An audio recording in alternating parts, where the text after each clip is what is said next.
आजा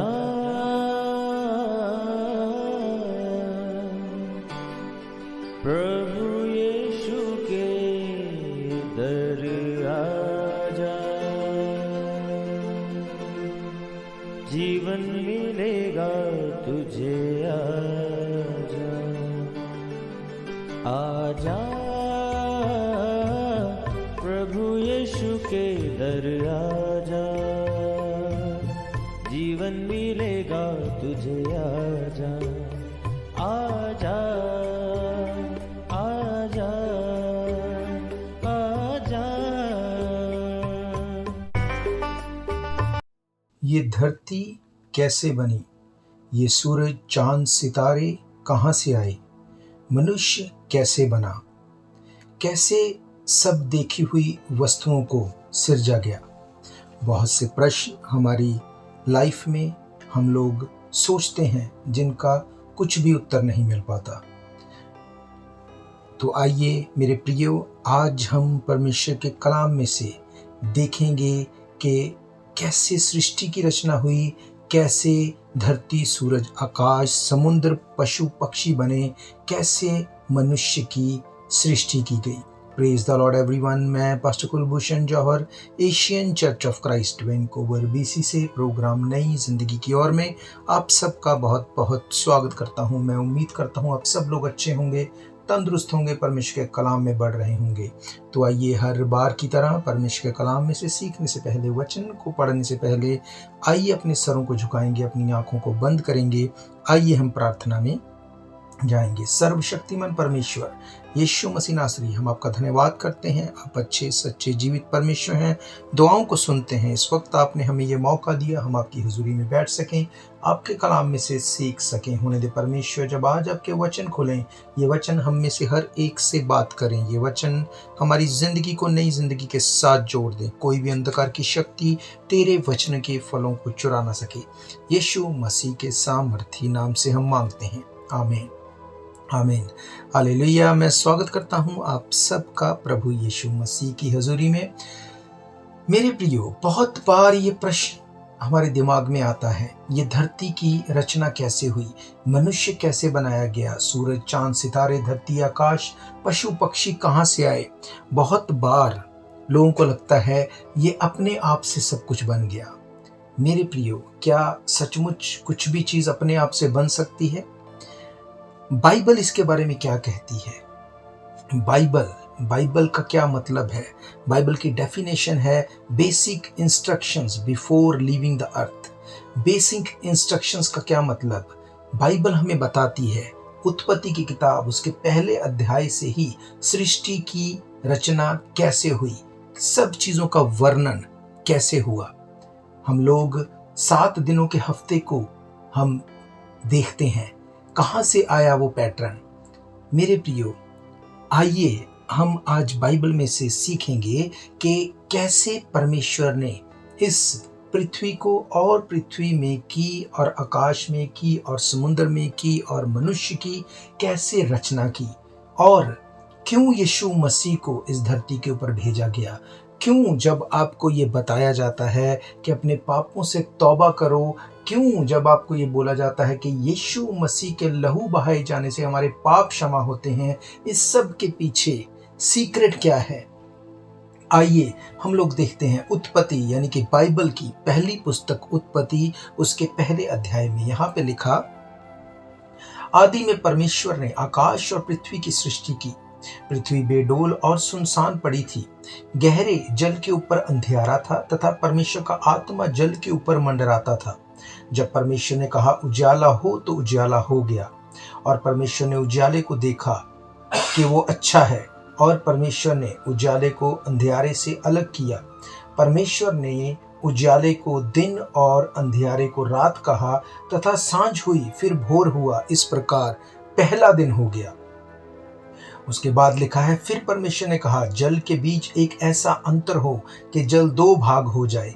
तब परमेश्वर ने एक अंतर बनाकर उसके नीचे के जल को और ऊपर के जल को अलग अलग किया। वैसा ही हो गया।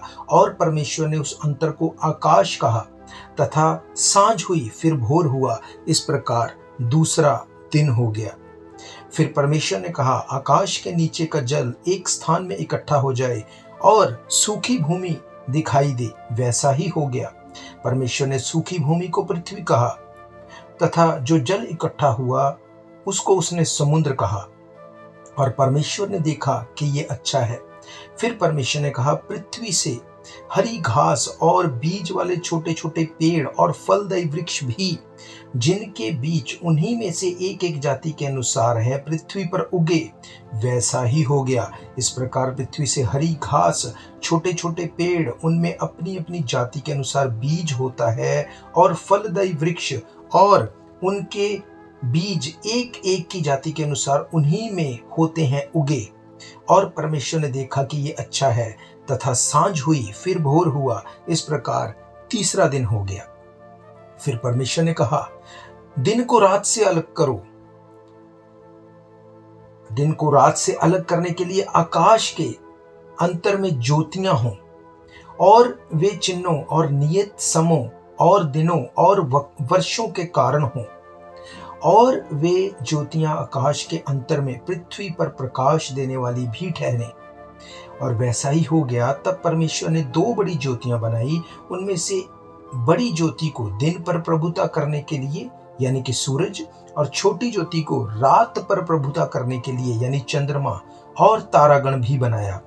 परमेश्वर ने उनको आकाश के अंतर में इसलिए रखा कि वे पृथ्वी पर प्रकाश दे तथा दिन और रात पर प्रभुता करें, उजियाले को अंधियारे से अलग करें। और परमेश्वर ने देखा कि ये अच्छा है। तथा सांझ हुई, फिर भोर हुआ। इस प्रकार चौथा दिन हो गया। फिर परमेश्वर ने कहा, जल जीवित प्राणियों से बहुत भर जाए, पक्षी पृथ्वी के ऊपर आकाश के अंतर में उड़े। इसलिए परमेश्वर ने जाति जाति के बड़े बड़े जल जंतुओं की और उन सब जीवित प्राणियों की भी सृष्टि की जो चलते फिरते हैं, जिनसे जल बहुत ही भर गया, और एक एक जाति के उड़ने वाले पक्षियों की भी सृष्टि की। परमेश्वर ने देखा कि ये अच्छा है। परमेश्वर ने ये कह के उनको आशीष दी, फूलो फलो समुद्र के जल में भर जाओ, और पक्षी पृथ्वी पर बढ़ें। तथा सांझ हुई, फिर भोर हुआ। इस प्रकार पांचवा दिन हो गया। फिर परमेश्वर ने कहा, पृथ्वी के एक एक जाति के जीवित प्राणी, घरेलू पशु, रेंगने वाले जंतु, पृथ्वी के वन पशु जाति जाति के अनुसार उत्पन्न हो। वैसा ही हो गया। इस प्रकार परमेश्वर ने पृथ्वी के जाति जाति के सब वन पशुओं और जाति जाति के घरेलू पशुओं और जाति जाति के भूमि पर सब रेंगने वाले जंतु को बनाया। और परमेश्वर ने देखा ये अच्छा है। फिर परमेश्वर ने कहा, हम मनुष्य को अपने स्वरूप के अनुसार अपनी समानता में बनाएं, और वे समुद्र की मछलियां, आकाश के पक्षियों, घरेलू पशुओं की सारी पृथ्वी पर और सब रेंगने वाले जंतुओं पर जो पृथ्वी पर रेंगते हैं अधिकार रखें। तब परमेश्वर ने मनुष्य को अपने स्वरूप में उत्पन्न किया, अपने ही स्वरूप के अनुसार परमेश्वर ने उसको उत्पन्न किया। नर और नारी करके उसने मनुष्यों की सृष्टि की, और परमेश्वर ने उनको आशीष दी और उनसे कहा, फूलो फलो और पृथ्वी पर भर जाओ और उसको अपने वश में कर लो। समुद्र की मछलियां तथा आकाश के पक्षियों और समुद्र की मछलियों तथा आकाश के पक्षियों और पृथ्वी पर रेंगने वाले सब जंतुओं पर अधिकार रखो। फिर परमेश्वर ने उनसे कहा, सुनो, जितने बीज वाले छोटे छोटे पेड़ सारी पृथ्वी के ऊपर हैं, और जितने वृक्षों में बीज वाले फल होते हैं, वे सब में से मैंने जो तुम्हें दिए हैं वे तुम्हारे भोजन के दिए हैं। और जितने पृथ्वी के पशु और आकाश के पक्षी, पृथ्वी पर रेंगने वाले जंतु हैं, जिनमें जीवन का प्राण है, उन सब के खाने के लिए मैंने सब हरे हरे पेड़ दिए हैं। और वैसा ही हो गया। तब परमेश्वर ने जो कुछ बनाया था सबको देखा, तो क्या देखा कि वे बहुत अच्छा है। तथा सांझ हुई, फिर भोर हुआ। इस प्रकार छठवां दिन हो गया। यूं आकाश और पृथ्वी और उनकी सारी सेना का बनाना समाप्त हो गया, और परमेश्वर ने अपना काम जिसे वे करता था सातवें दिन समाप्त किया, और उसने अपने किए हुए सारे कामों से सातवें दिन विश्राम किया। और परमेश्वर ने 7वें दिन को आशीष दी और पवित्र ठहराया, क्योंकि उसमें उसने सृष्टि की रचना के अपने सारे काम से विश्राम लिया। हालेलुया। मेरे प्रियो, बाइबल हमें बताती है पहले दिन से लेके छठे दिन तक परमेश्वर ने कैसे चीजों को बनाया। मुंह के वचन से, बाइबल कहती है उसने उज्याले को अंधकार से अलग किया, उसके बाद जल के बीच अंतर किया और उसको आकाश ठहराया, फिर सूखी भूमि, समंदर और हरी घास, छोटे पेड़, फलदायी वृक्ष बनाए। चौथे दिन सूर्य, चंद्रमा, सब कुछ जो तारे हैं लाइट देने के लिए उनको बनाया। 5वें दिन जीवित प्राणी बनाए, जल के जंतु बनाए, उड़ने वाले पक्षी बनाए। 6वें दिन जीवित प्राणी, घरेलू पशु, रेंगने वाले जंतु, पृथ्वी के सब पशु जाति जाति के अनुसार बनाए।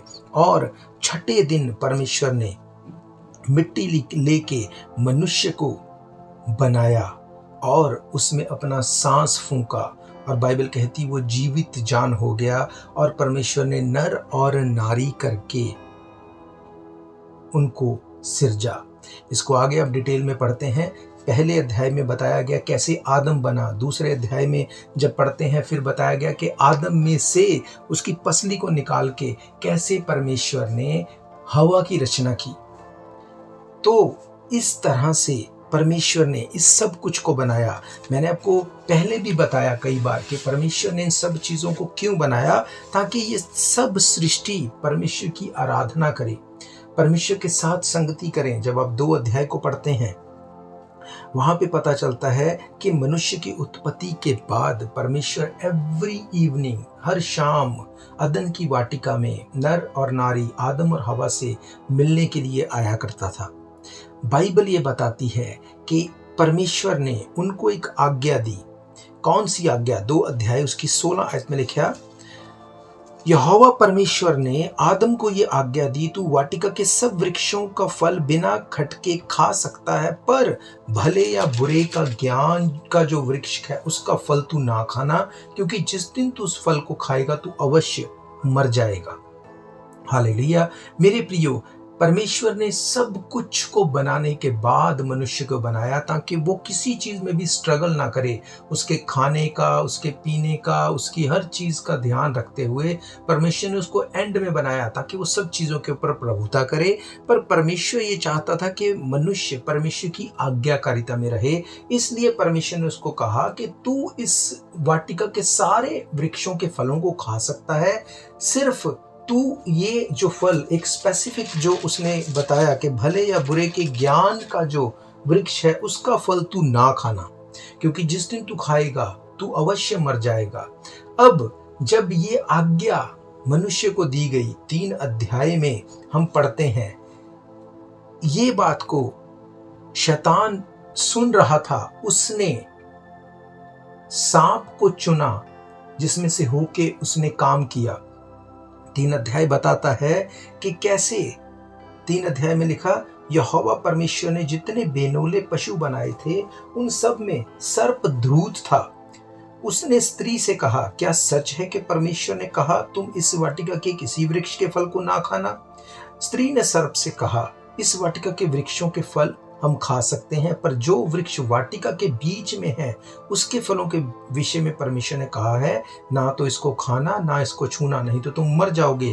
तब सर्प ने स्त्री से कहा, निश्चय तुम नहीं मरोगे, वरन परमेश्वर आप इस बात को जानता है कि जिस दिन तुम फल खाओगे तुम्हारी आंखें खुल जाएंगी और तुम भले और बुरे का ज्ञान पाकर परमेश्वर के तुल्य हो जाओगे। बाइबल कहती जब ये बात स्त्री को सुनाई गई तो लिखा है, स्त्री ने देखा उस वृक्ष का फल को वो खाने के लिए अच्छा है, देखने में मन भाऊ है, बुद्धि देने के लिए चाहने योग्य है। तब उसने उसे तोड़कर खाया, अपने पति को भी दिया और उसने भी खाया। उन दोनों की आंखें खुल गई, उनको मालूम हो गया कि वो नंगे हैं, इसलिए उन्होंने अंजीर के पत्तों को जोड़कर एक लंगोट बना लिया। बाइबल बताती है उसके बाद जब शाम को ठंडे समय यहोवा वाटिका में आया, उसका शब्द जब सुनाई दिया, आदम और उसकी पत्नी वाटिका के वृक्षों के बीच यहोवा से छिप गए।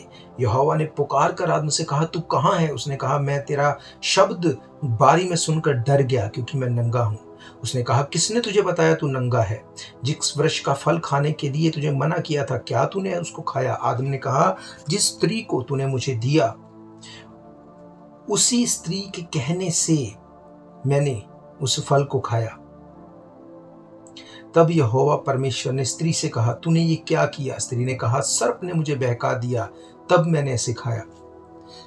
बाइबल कहती है उसके बाद तब यहोवा परमेश्वर ने सांप से कहा, तूने जो ये किया है इसलिए तू सब घरेलू पशुओं और सब बैनोले पशुओं से अधिक श्रापित है। तू पेट के बल चला करेगा, जीवन भर मट्टी चाटता रहेगा, और मैं तेरे और स्त्री के वंश के बीच में मैं बैर उत्पन्न करूंगा। वे तेरे सिर को कुचल डालेगा और तू उसकी एड़ी को डसेगा।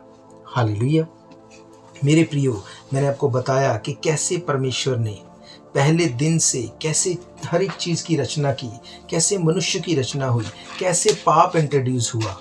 मेरे प्रियो, क्यों आपको बोला जाता है कि पापों से तौबा करो? क्यों आपको बोला जाता है कि आपके अच्छे काम मैले चित्रों के समान है अगर आप तौबा नहीं करते, अगर आप रिपेंट नहीं करते? क्योंकि बाइबल कहती है वो पाप जो अनआज्ञाकारिता के कारण आदम ने, हवा ने किया, वो ब्लड लाइन के थ्रू आज हर एक मनुष्य के बीच में है जिसने पाप से तौबा नहीं की। अब अगर आप देखते हैं यूहन्ना की अंजील, उसका 1 अध्याय, उसकी 29वीं आयत, वहां पे क्या लिखा? दूसरे दिन यूहन्ना ने यीशु को अपनी ओर आते देखकर कहा, देखो ये परमेश्वर का मेमना है जो जगत का पाप उठा ले जाता है। हालेलुया। मैंने आपको बताया कि जब परमेश्वर ने आदम, हवा और सांप को डांटा, जब उनको दंड दिया, परमेश्वर ने सांप को कहा, मैं तेरे और स्त्री के वंश के बीच में बैर उत्पन्न करूंगा और तू स्त्री के वंश के एड़ी को डसेगा, वे तेरे सिर को कुचल देगा। ये एक बोलने की बात नहीं, एक प्रोफेटिक परमेश्वर ने वहां पे बोला। यीशु मसीह जिसका पाप से कोई नाता नहीं था, क्यों बोला जाता है कि वो परमेश्वर का पुत्र है? क्यों मां मरियम पवित्र आत्मा से गर्भवती हुई? क्योंकि अगर वो फिजिकल आदमी और औरत के मेल से वो पैदा होता तो उसमें भी ब्लड लाइन में वो पाप चला जाता, फिर वो निष्कलंक नहीं होता। इसलिए वो पवित्र आत्मा के द्वारा वो गर्भवती हुई, वो परमेश्वर की ब्लड लाइन से था, उसमें कोई पाप नहीं था, वो परमेश्वर था। बाइबल कहती मैं और पिता एक हैं। और यीशु मसीह के नाम का मतलब ओरिजिनल भाषा में है कैरेक्टर। यीशु मसीह देह धार के, यानी यहोवा परमेश्वर देह धार के जब धरती के ऊपर आया तो उसको यीशु मसीह, यानी कि वो कैरेक्टर, वो अथॉरिटी उसको दी गई, वो नाम उसको दिया गया। अब जब उसने उस सांप को, यानी कि उस मौत को हराया सलीब के ऊपर, कैसे? सलीब के ऊपर उसकी एड़ी के ऊपर कीलों को ठोका गया, उस मौत ने उसकी एड़ी को डसा और उसने उसकी सर को, यानी कि उस मौत को कुचल के तीसरे दिन मुर्दों में से जी उठ के उसको हराया। ये भविष्यवाणी पूरी हुई। हालेलुया। मेरे प्रियो, कोई मनुष्य ऐसा नहीं जिसने पाप नहीं किया। क्यों? क्योंकि हम सब आदम और हवा के बीच में से निकले हैं। यीशु मसीह जो पवित्र आत्मा से परिपूर्ण होकर आया, उसने उस पाप को हराया, उस मौत को आज तक कोई नहीं हरा सका। यीशु मसीह सिर्फ वो है जिसने मौत को हरा के तीसरे दिन जी उठ के उस मौत की मजदूरी को लिया और पेड ऑफ कर दिया, और जितने उसके ऊपर फेथ करते हैं उनके ऊपर दूसरी मृत्यु की आज्ञा नहीं होगी, बाइबल कहती है। अगर आप 1 कुरिन्थियन 15 अध्याय पढ़े, वहां पे क्या लिखा? हे भाइयों, अब मैं तुम्हें वही सुसमाचार बताता हूं जो पहले सुना चुका हूं, जिसे तुमने अंगीकार भी किया था और जिसमें तुम स्थिर भी हो, उसी के द्वारा तुम्हारा उद्धार भी होता है, यदि उस सुसमाचार को जो मैंने तुम्हें सुनाया था स्मरण रखते हो, नहीं तो तुम्हारा विश्वास करना व्यर्थ हुआ। इसी कारण मैंने सबसे पहले तुम्हें वही बात पहुंचा दी जो मुझे पहुंची थी, कि पवित्र शास्त्र के वचन के अनुसार यीशु मसीह हमारे पापों के लिए मरा, गाड़ा गया, पवित्र शास्त्र के अनुसार तीसरे दिन जी भी उठा। हालेलुया। मेरे प्रियो, पृथ्वी की सृष्टि के समय ही यीशु मसीह को परमेश्वर ने बलिदान कर दिया था। मेरे प्रियो, हम नए नियम में देखते हैं यीशु मसीह को सलीब के ऊपर बलिदान हुए, पर परमेश्वर ने अपने माइंड में उसको वहीं पे सेक्रीफाइस कर दिया था। आपके और मेरे लिए परमेश्वर ने उस उद्धार को वहीं पर दे दिया था। हालेलुया। इसीलिए बाइबल कहती वो हमारे लिए मर गया, गाड़ा गया, तीसरे दिन मुर्दों में से जी उठा। इसीलिए आपको बताया जाता है पाप से तौबा करो, रिपेंट करो, बिना लहू बहाए पाप की क्षमा नहीं। और यीशु मसीह ही है जिसने अपने लहू को बहाया, उसने उस मजदूरी को लिया। पाप की मजदूरी मौत थी, बाइबल कहती आज भी वो मौत ही है। यीशु मसीह ने उस मौत को लिया, आपके और मेरे पापों को अपने ऊपर ले लिया। वो हमारे लिए मर गया, गाड़ा गया, तीसरे दिन मुर्दों में से जी उठा। परमेश्वर ने इतना प्यार किया मनुष्य से। क्यों? क्योंकि सब देखी हुई चीजें बाइबल कहती परमेश्वर ने बोल के बनाई। परमेश्वर ने कहा उजियाला हो, उजियाला हो गया। बाइबल कहती परमेश्वर बोलता गया। परमेश्वर ने कहा जल के बीच अंतर हो, वो हो गया। सूखी भूमि, समुद्र, घास और पेड़ पौधे, फलदायी वृक्ष बन जाएं, वो बन गए। सूर्य चंद्रमा बन जाएं, वो बन गए।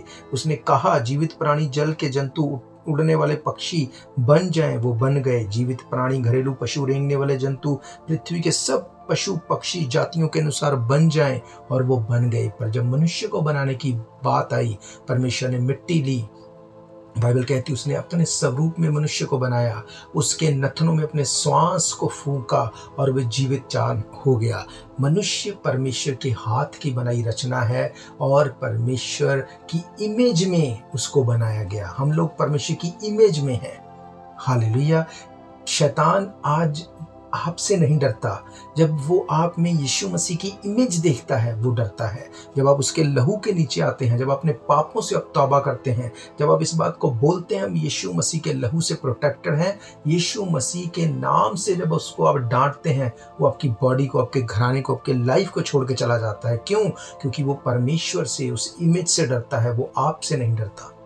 हालेलुया। इसीलिए वो नहीं चाहता कि आप फेथ करें, वो नहीं चाहता आप पापों से तौबा करें। लोग बोलते कौन से पाप, हमने कौन से पाप किए?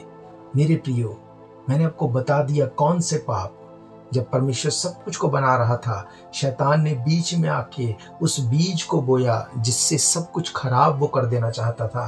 बाइबल कहती जब यीशु मसीह बैठा था, उसने एक दृष्टांत में बताया कि कैसे एक खेत का किसान अच्छे बीज को बोता है, उसमें रात में आके जो बैरी है वो उसमें खराब बीज डाल देता है। लोगों ने आके बोला क्या हम इसमें जाके वो खराब बीज को निकाल दें? यीशु मसीह ने कहा अगर वो खराब बीज को जाके निकालेगा तो अच्छा भी खराब जो है वो खराब हो जाएगा, वो भी उसमें डिस्ट्रॉय हो जाएगा। उसने कहा इनको बढ़ने दो, जब ये बढ़ जाएंगे उस टाइम पे जब इसको काटने का समय आएगा, अच्छे को काट के साइड पे रख लिया जाएगा और खराब को काट के आग में फेंक दिया जाएगा। हालेलुया। मेरे प्रियो, परमेश्वर ने सृष्टि को वहां पे खत्म नहीं कर दिया, वो दोबारा से उसने नहीं सब कुछ बना दिया।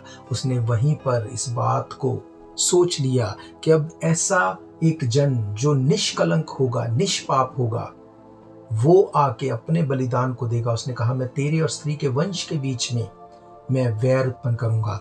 उसने ये नहीं कहा आदम के वंश के बीच में, उसने कहा स्त्री के वंश के बीच में, क्योंकि वो जो बच्चा है वो स्त्री के वंश यानी कि स्त्री के बीच में से निकलता है। मेरे प्रियो, इसीलिए जब यीशु मसीह का जन्म हुआ तो वो मां मरियम से जन्मा। वो स्त्री का वंश है, वो किसी आदमी का वंश नहीं है, वो स्त्री का वंश है। वो मां मरियम से जन्मा, पवित्र आत्मा से वो गर्भवती हुई और बाइबल कहती उसने शैतान का सिर उस सलीब के ऊपर कुचल दिया। बाइबल कहती उसने कहा ये मौत तेरा डंक कहाँ रहा? आप जानते हैं यीशु मसीह मरने के बाद वो जी उठा। उसने मौत का मजाक बना दिया, शैतान का मजाक बना दिया। उसने कहा अब जो उसके ऊपर विश्वास करेगा वो नाश नहीं होगा, वो अनंत जीवन पाएगा। हालेलुया। इसलिए रोमन्स की किताब 10 अध्याय उसकी 8 आयत में लिखा है, परंतु वे क्या कहती है, ये कि वचन तेरे निकट है, तेरे मुंह में है, तेरे मन में है। ये वही विश्वास का वचन है जो हम प्रचार करते हैं कि यदि तू अपने मुंह से यीशु को प्रभु जानकर अंगीकार करे, अपने मन से विश्वास करे कि परमेश्वर ने उसे मरे हुओं में से जिलाया, तो तू निश्चय उद्धार पाएगा। क्योंकि धार्मिकता के लिए मन से विश्वास किया जाता है, पर उद्धार के लिए मुंह से अंगीकार किया जाता है। क्योंकि पवित्र शास्त्र ये कहता है, जो कोई इस पर विश्वास करेगा वो लज्जित ना होगा। हालेलुया। मेरे प्रियो, शैतान चाहता है लज्जित करने के लिए, शर्मिंदगी को लाने के लिए, पर परमेश्वर चाहता है आपको ऊंचा उठाने के लिए, अनंत जीवन देने के लिए। हालेलुया। आज मैंने आपको बता दिया कि सृष्टि की रचना कैसे हुई, कैसे सब चीज़ों को बनाया गया, क्यों परमेश्वर चाहता है कि आप पाप से तौबा करो, क्योंकि आप परमेश्वर की रचना है, आप उसकी इमेज में बनाए गए हैं। हालेलुया।